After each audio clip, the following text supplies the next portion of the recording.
I was thinking of you yesterday, Andrew, and thank you for joining us, because I'm wondering at the end of that Rams-Bucks game, as you see everything that's happening out there, as that offense falls apart without you, do you say to yourself, I wish I were out there, or do you say to yourself, God, I'm glad I'm not out there? I think every time I watch an NFL game right now, I'm thinking I'm glad I'm not out there. I enjoyed every moment of it, but I don't want any more bull rushes. I don't want any more those moments. So I think it is tough to watch. I mean, obviously you care about those guys and want them to have success, but it's painful to watch a game in that manner for sure. So no pangs, huh? You quit with serenity after many years. I mean, you were 40 years old, 4-time Pro Bowler.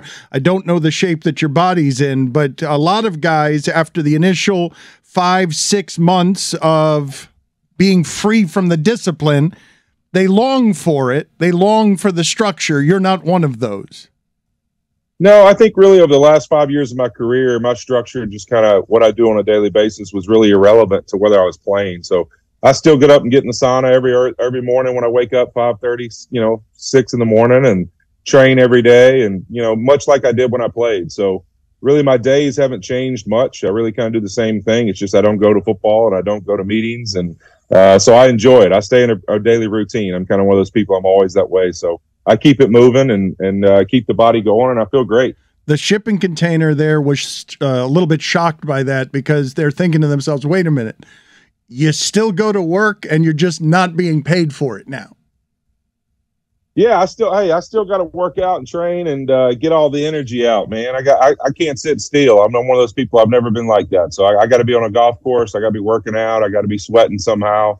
So I keep it moving, man. I feel good. And that's probably why I don't miss it, right now, because I don't want to feel bad. I don't want to feel like I want to go sit down somewhere because of the joints and the knees and the ankles hurting. So I feel good. I keep it moving. And, that's just my style. Yeah, but have you tried not? No, I don't want any part of that. Have you tried? Because I know what not is.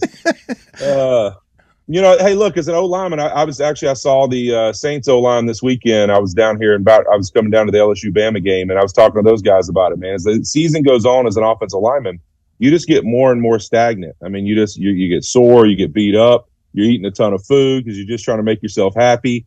And so you get in those rhythms where you just hardly are moving throughout the week other than when you're practicing or playing. And so I know that feeling. I don't want any part of it, so I'm keeping it moving.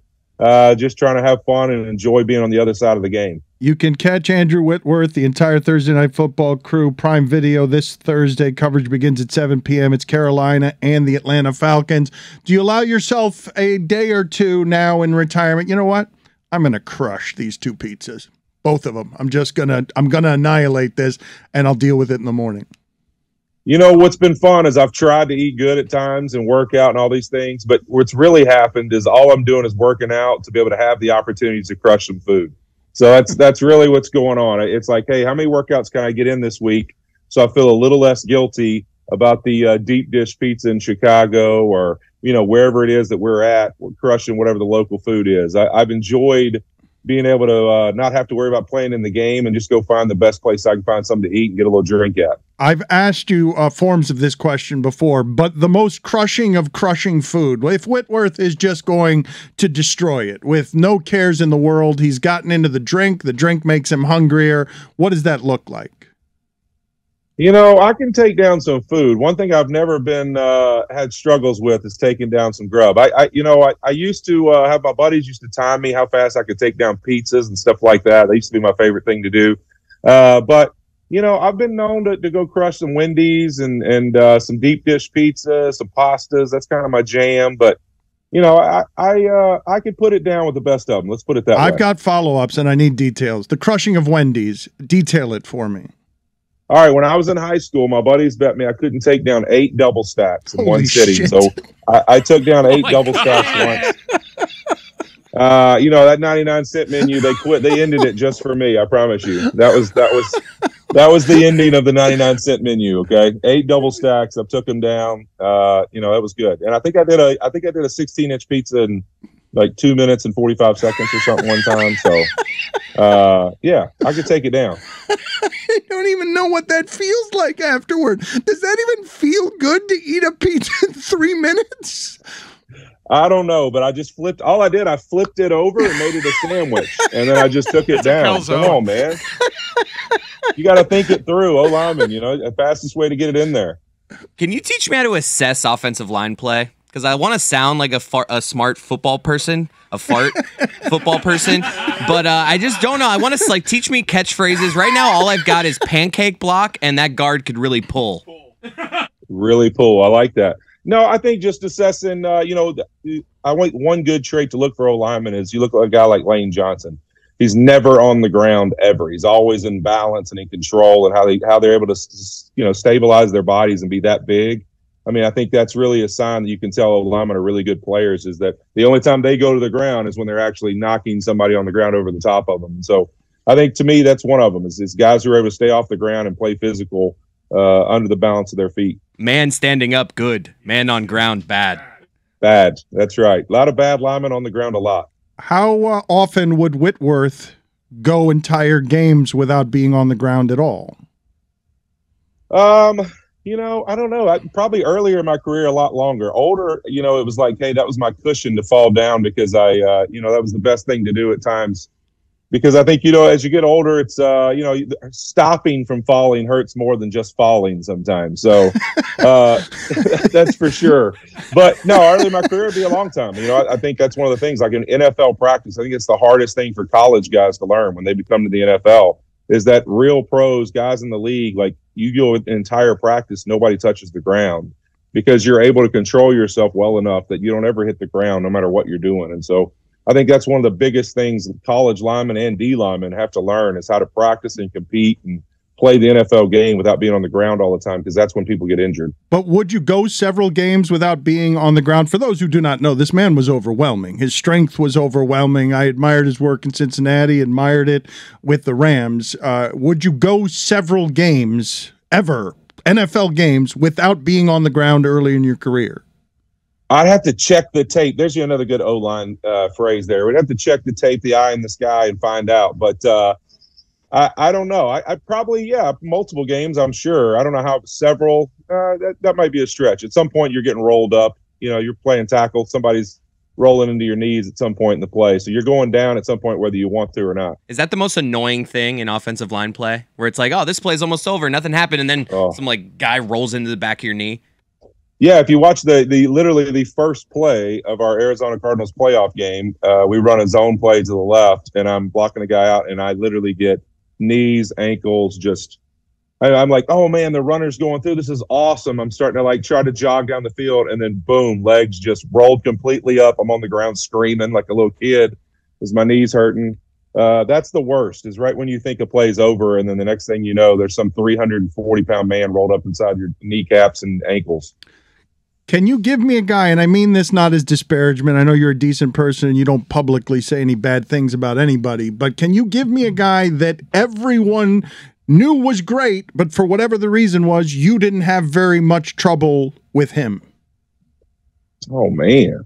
I don't know if trouble's the word. I think you look at in my time playing in Cincinnati, I thought Terrell Suggs and James Harrison really at the peak of their careers were unbelievable, but I actually felt like I matched up really well with them because they were really kind of built upon their power and speed and kind of nastiness they played the game with. And that was my style too. So I always thought those were great battles, and two guys that, although they were fantastic, really good players, I always had a really good matchup with, and I fit well as far as the matchup goes going against those guys. And we obviously had, success against each other.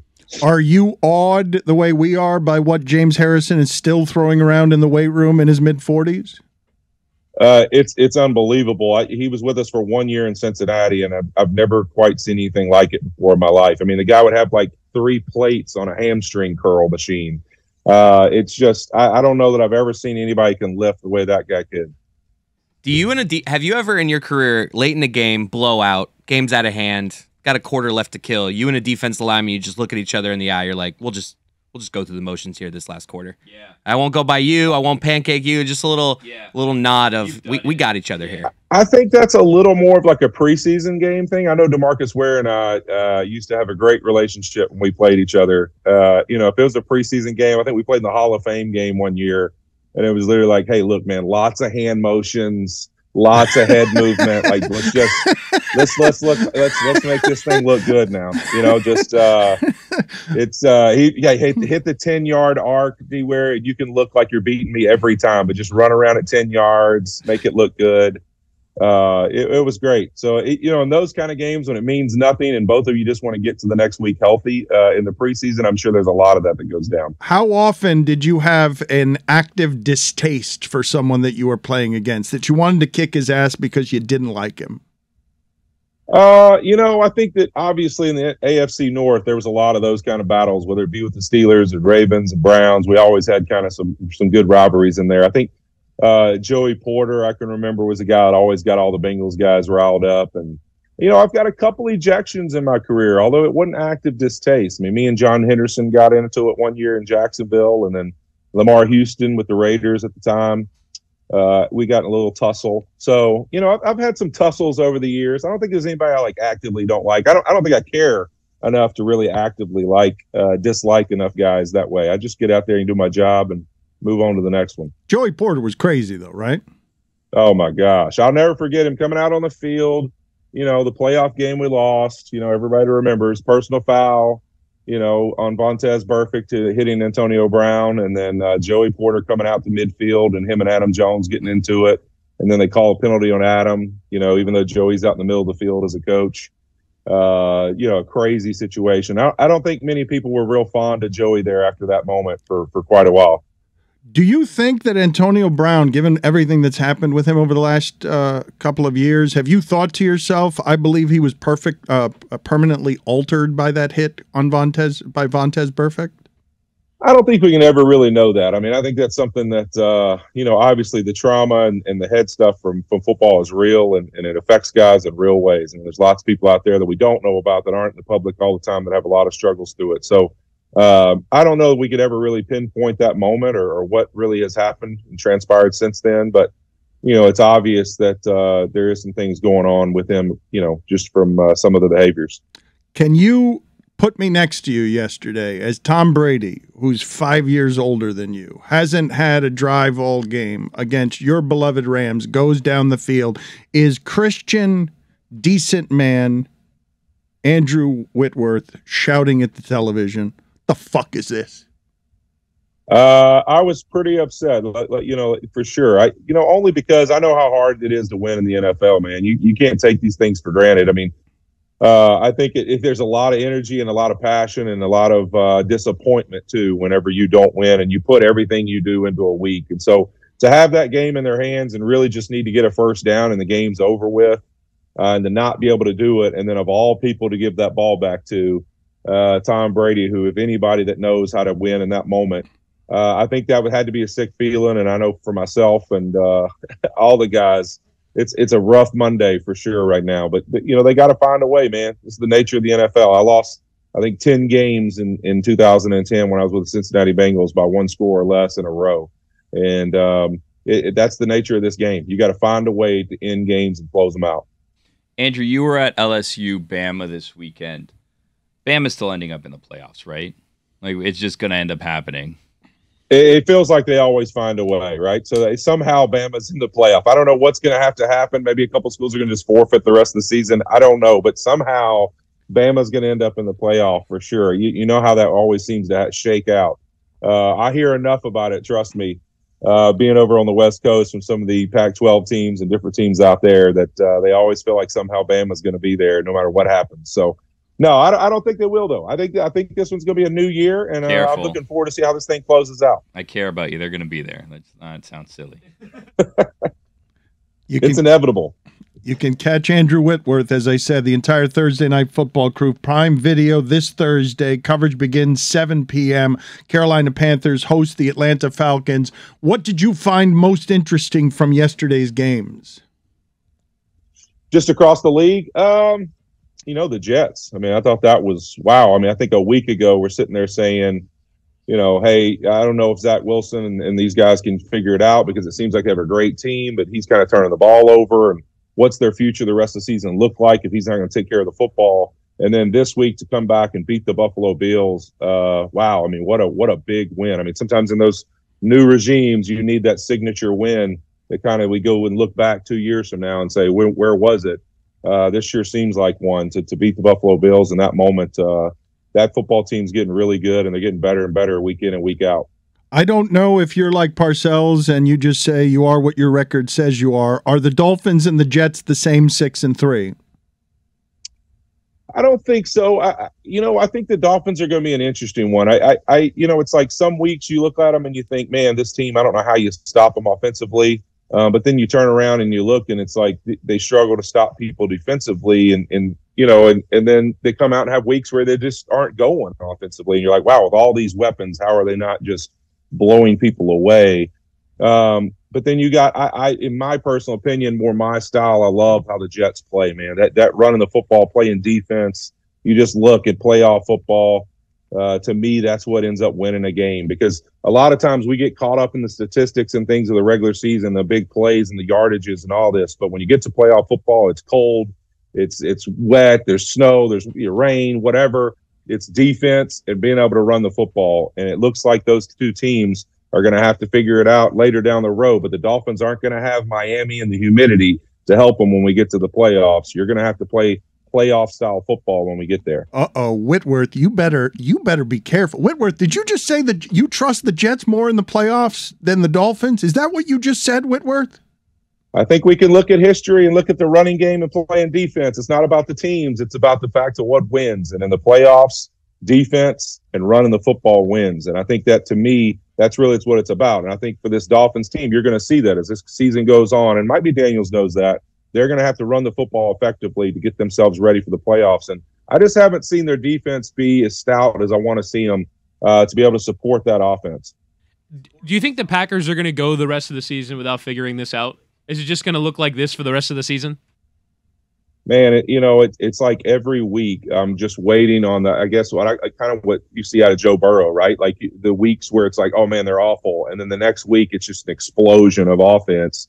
And you're like, man, where was this last week? I keep thinking to myself, you're going to see that with Green Bay. It's like every week I'm like, all right, this is the week.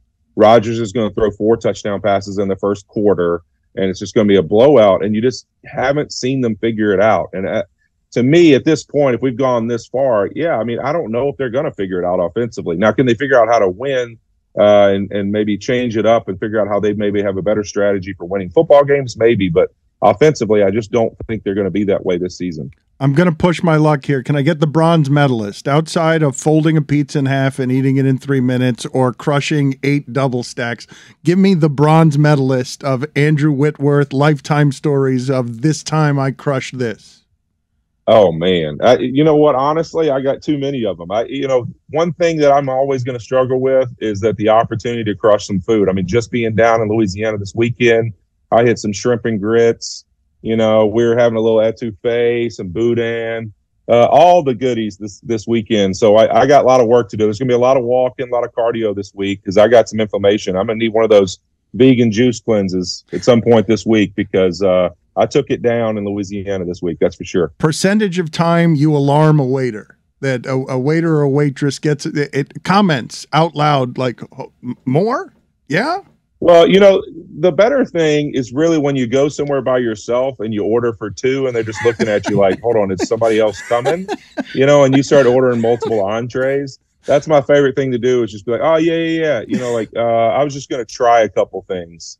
So I like to go with get an app, maybe 2 entrees, and tell them you were just trying a couple things. And then next thing you know, the plates are all empty and you got to explain what happened. Good talking to you again, Andrew. Good catching up with you. Thank you, sir. Yeah, I appreciate it, man. You have a great week. Likewise.